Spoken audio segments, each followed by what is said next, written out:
कोकणी माणूस भात खाऊन दिवस काढतो, तो आत्महत्या करत नाही. याचा अर्थ त्याला समस्या नाही तसं नाही, तर तो प्रत्येक दिवशी क्षणोक्षणी एक मरण अनुभवतोय.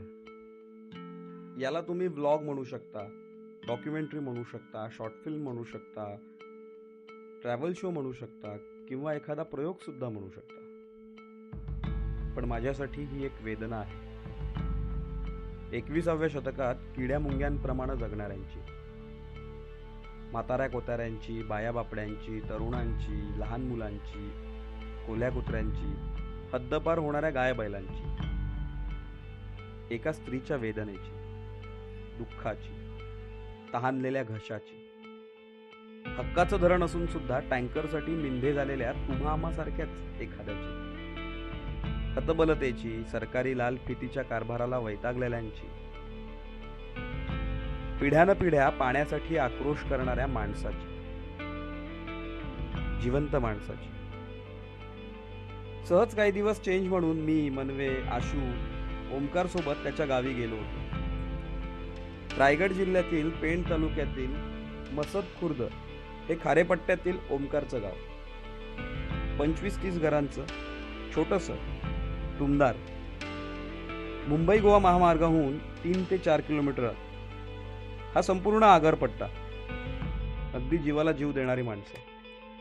जयवंत दळवी किंवा चित्रम खानोलकरांच्या कथा कादंबऱ्यांत असतात ना, अगदी तशीच साधी भोळी, सरळ. जाग आली तेव्हा सकाळचे 7:30 वाजले होते. दरवाजा उघडून बाहेर आलो. तांबडं फुटलं होतं. आळसाचे आळोखे पिळोखे देऊन झाल्यावर तोंडावर पाणी मारून चूळ भरली. पाणी भरण्यासाठी मी खाली वाकलो तर त्या पाण्याला घाण वास येत होता.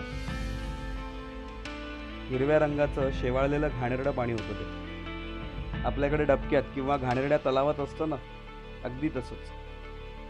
इथले लोक भांडी घासणं किंवा टॉयलेट बाथरूमला अशाच पाण्याचा वापर करतात. काही लोक तर अंघोळीसाठी सुद्धा. 10-12 दिवस उलटून गेले होते तरी सुद्धा पाण्याचा टँकर आलाच नव्हता. त्यामुळे मला ही संपूर्ण परिस्थिती अगदीच नवीन होती. मोठ्या कुतूहलानं मी या सगळ्या परिस्थितीचं निरीक्षण करत होतो. प्रत्येक दिवशी इथल्या माणसाच्या चेहऱ्यावर एक प्रश्न दिसायचा. तो म्हणजे टँकर कधी येणार आणि पाणी कधी मिळणार. इथल्या माणसांची अर्ध्यापेक्षा जास्त शक्ती ही पाणी या एकाच गोष्टीमुळे खर्ची पडते. हा प्रश्न या भागातल्या अनेक गावांचा आहे, अनेक पिढ्यांचा आहे. ते सुद्धा उशाला, बाळगंगा, शहापाडा, हेटवणे यांसारखी धरणं असून सुद्धा. मी, आशू, ओमकार, मनवे चर्चा करता करता आमचं ठरलं की या विषयावर काहीतरी करायलाच हवं. सोबत DSLR होताच. आणि मग सुरू झाला शोध पाण्याचा.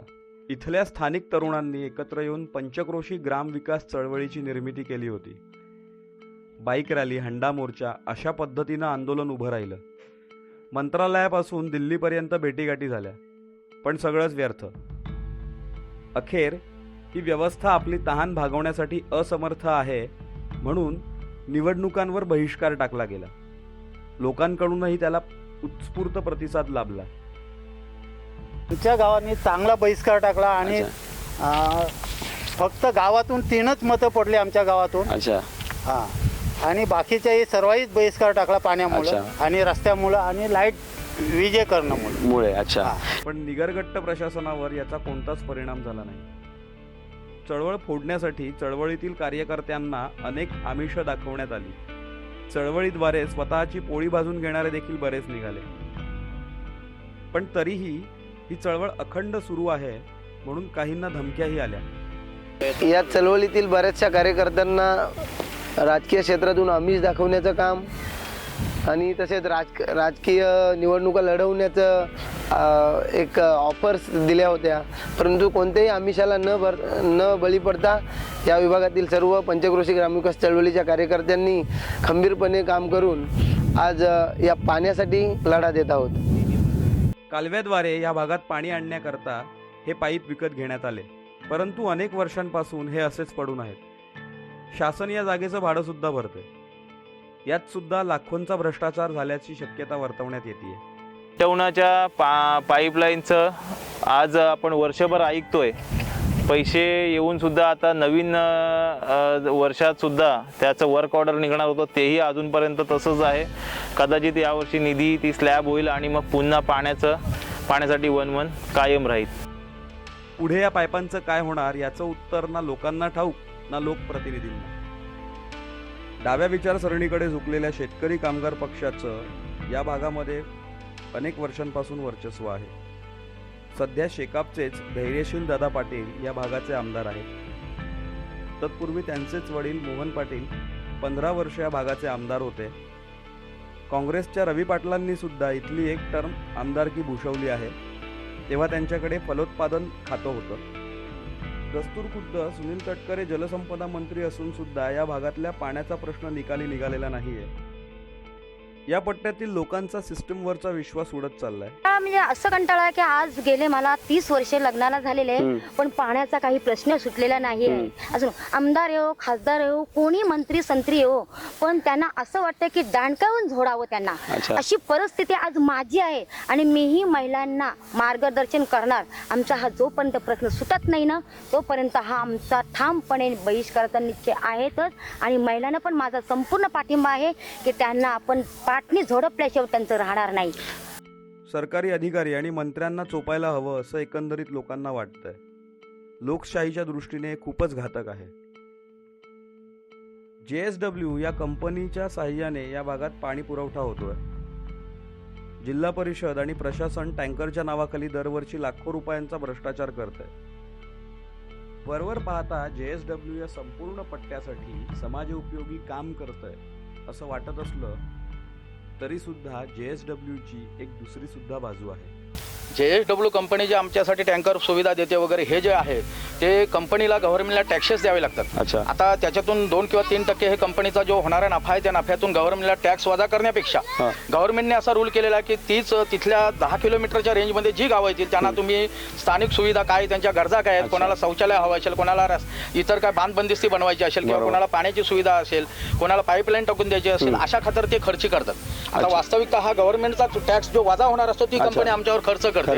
याच्यामध्ये कंपनी आमच्यासाठी योगदान देते एका बाजूने. आता दुसऱ्या बाजूने जर बोलायचं झालं तर कंपनीचं आता आमचं तिने बांधबंदिस्ती बनवली, बंधारा तयार केला, पण आमची जी समोरची धरमतर खाडी जी आहे त्या खाडीमध्ये त्या कंपनीने उत्खनन करण्याचं ठरवलेलं आहे आणि उत्खनन त्यांनी पूर्ण केलेलं आहे. पूर्णतः आमची खाडी जर त्यांनी 5 मीटर पर्यंत जर खोदाई केली तर आमचा बंधारा त्यांनी जो बनवलेला एका बाजूने आमची संरक्षणाची भिंत उभी केली, ती भिंत केव्हाही ढासळून जाईल आणि आमच्यावर पुन्हा संकट पाण्याचा, खाऱ्या पाण्याचा जो आहे इव्हन पेनपर्यंत पाणी ते पोहोचू शकेल अशी आम्हाला भीती निर्माण आणि संपूर्ण जमीन नापीक होईल. आणि याच्या खातर आम्ही त्यांना त्या डेजरिंग चालू असताना देखील आमच्या ग्रामस्थ जाऊन त्यांना भेट दिली आणि त्यांना सामोपचार पद्धतीने आम्ही सांगितलं की ही कंपनीने जे तुमचं काम केलेलं आहे तेच काम तुम्ही थांबवा आणि आम्हाला रितसर पद्धतीने तुम्ही कुठून परवाना आणलात, परवानगी घेतलीत, टेक्निशियन पद्धतीने तुम्ही कोणाचा काय अथॉरिटी घेतली ती आम्हाला दाखवून द्या आणि नंतरच खोदाई करा. नाहीपेक्षा हा पूर्णपणे बंधारा आमचा तुम्ही ताब्यात घ्या आणि आम्हाला जसं मुंबईसारख्या ठिकाणी चौपाटीला जे काय धूप प्रतिबंधक असे बंधारे बांधले गेलेले आहेत, दगड लावलेले आहेत, अशा पद्धतीचा धूप प्रतिबंधक आम्हाला बंधारा तयार करा आणि ही जबाबदारी तुम्ही स्वतः घ्या, तरच आमचं इथं संरक्षण होईल. नाहीपेक्षा आमच्यावर पुन्हा दयनीय अवस्था आणि जी काय निराशेची आमची काय पूर्ण निराशा होऊन जाईल असा.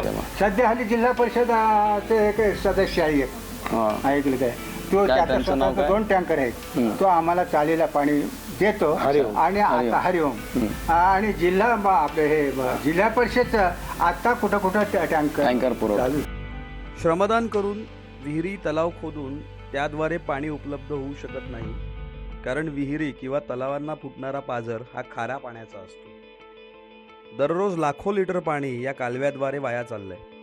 योग्य नियोजन केल्यास संपूर्ण पट्टा दुबार लागवडीखाली आणला जाऊ शकतो. पाण्याचं दुर्भिक्ष असल्याने इथल्या मुलांसोबत लग्न करायला मुली तयार होत नाहीत. आमच्या गावात, आमच्या विभागात पाणी नसल्या कारणाने आमच्याकडे कोण मुलाला मुलगी देत नाही. मुलगी लग्नाला तयार आहेत पण कोण मुलगी द्यायला मागत नाही का, तर पाणी नाही इकडे म्हणून. 60 वर्ष वय असलेल्या इंदुबाईंना प्रश्न पडलाय, पाण्याची ही समस्या नेमकी संपणार तरी कधी? 50-60 वर्ष झाली तरी आम्हाला आंघोळीला पाणी नाही, कपडे धुवायला नाही, भांड्यांना नाही, संडासला नाही. आम्ही तांदूळ धुवायचं असलं ते खाडीवर नेतो, त्या पाण्यात धुवू काय, इतकं घाण पाणी आहे, इतकं घाण पाणी वास मारते कपड्यांना, अंगाला सुद्धा. आणि तुम्हाला मग याच्यामुळे काही त्वचेला वगैरे त्रास, काही रोग राही? चावतंय तर. अच्छा, आजार पण. अच्छा, मग खराब पाणी असं आम्ही कसे दिवस काढायचं हे अच्छा हं? अजून काढीत आलोय तरी आमची सोय नाही कसली पाण्याची म्हणजे काय आहे. ही परिस्थिती एका इंदुबाईंची नाहीये, या भागातल्या प्रत्येक अशा सगळे- हजारो इंदुबाई आहेत की ज्यांचा हा त्रास आहे आणि त्यांना दररोज या प्रश्नांना सामोरं जावं लागतंय. खाडी किनारी असलेल्या भाल गावाला दुष्काळाची सर्वाधिक झळ बसतीये. अशीच काहीशी परिस्थिती शिर्की चाळ 2 या दुसऱ्या पंचक्रोशीतल्या खाडी किनाऱ्याच्या गावाची आहे. या दोनही गावात पाणी, वीज आणि रस्ते अशा मूलभूत गरजांची बोंब आहे. 86 वर्षाचे म्हात्रे आजोबा म्हणतात, पाण्याच्या या समस्येने आमचा संपूर्ण जन्मच वाया गेला.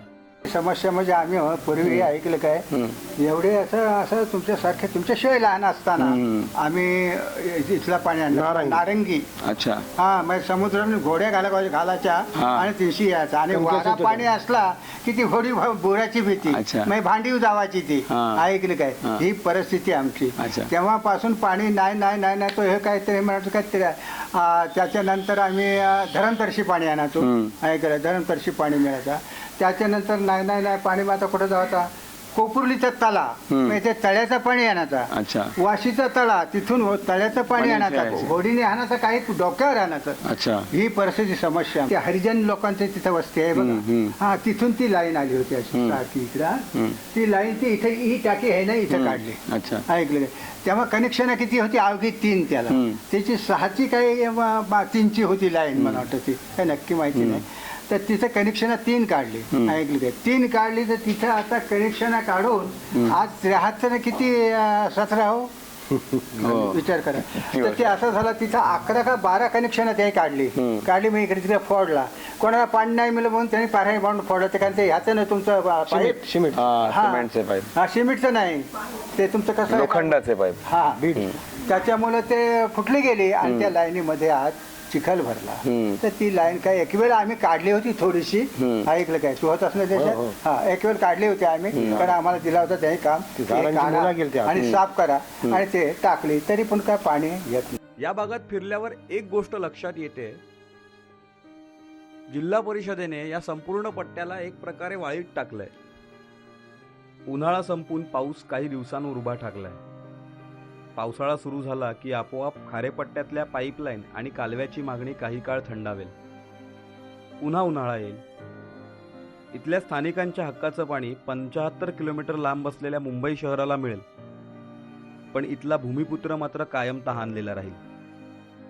गेल्या वर्षी टँकरने पाणी पुरवठा होत होता. यावर्षी झाला, कदाचित पुढच्या वर्षी सुद्धा. लाखो रुपयांचा भ्रष्टाचार होईल. आमदार, खासदार, प्रशासकीय अधिकाऱ्यांचा राजेशाही थाट कायम राहील. लोकशाहीवरचा लोकांचा विश्वास उडतोय. निवडणुकांवर बहिष्कार टाकला जातोय. महामुंबई घोषित झालेल्या पट्ट्यात लोकांना प्यायला पाणी मिळत नाहीये. असं म्हणतात पेणच्या भरभराटीमध्ये इंग्रजांचा खूप मोठा वाटा आहे. या पट्ट्यातील पाण्याच्या समस्येवर उपाय म्हणून शहापाडा धरणाची निर्मिती इंग्रजांनी केली होती. जे इंग्रजांना जमलं ते आपल्या राज्यकर्त्यांना का जमत नाहीये? खरंच आपले नेते प्रशासन चालवण्यासाठी योग्य आहेत?